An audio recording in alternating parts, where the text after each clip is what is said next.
Friends, ম্যাডিস food কিচেনে স্যাটারডের একটা নিরামিষ লাঞ্চ মেনু আপনাদের সাথে শেয়ার করছি।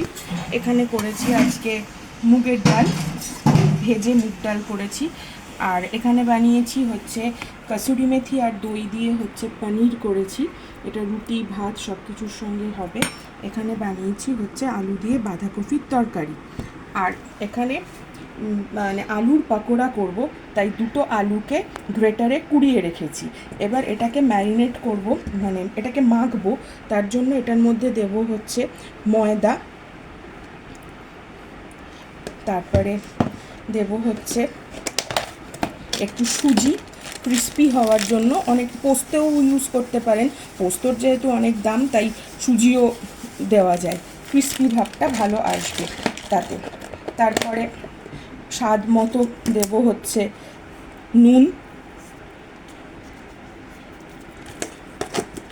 তারপর একটু অ্যাড করব হচ্ছে অল্প একটু কাশ্মীরি রেড চিলি পাউডার,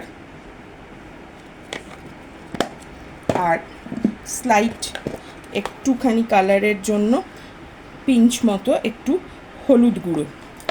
আর একটু মিষ্টি না দিলে ব্যালেন্সটা ঠিক থাকবে না, তাই একটু মিষ্টি দেব। এবার করে এটাকে মাখবো। এটাকে সব কিছু মাখাটা এখন আমার হয়ে গেছে।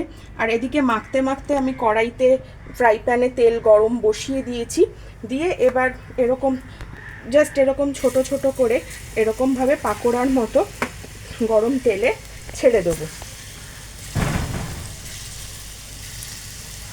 একদম ছোট ছোট করে, খানিকটা ছোট বড়ির শেপে বা এরকম জাস্ট হাত দিয়ে এরকমভাবে ছেড়ে দেবো। আমার পাকোড়াটা মোটামুটি লাল করে ক্রিস্পি করে ভাজা হয়ে গেছে। দেখুন কতটা ক্রিস্পি হয়েছে, প্লেটে রাখছি যে আওয়াজ হচ্ছে পুরো।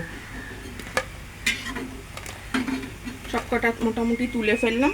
এই যে আমার ছোট্ট ছোট্ট আলুর পাকোড়া রেডি। কতটা ক্রিস্পি হয়েছে দেখলেই বোঝা যাচ্ছে, পুরো লাল করে ভেজেছি। এটা ডালের সাথে খাওয়া হবে। তো কেমন লাগলো খাবারগুলো? ভালো লাগলে একটা লাইক করবেন, সাবস্ক্রাইব করবেন চ্যানেলটা, পাশে থাকবেন। Thank you.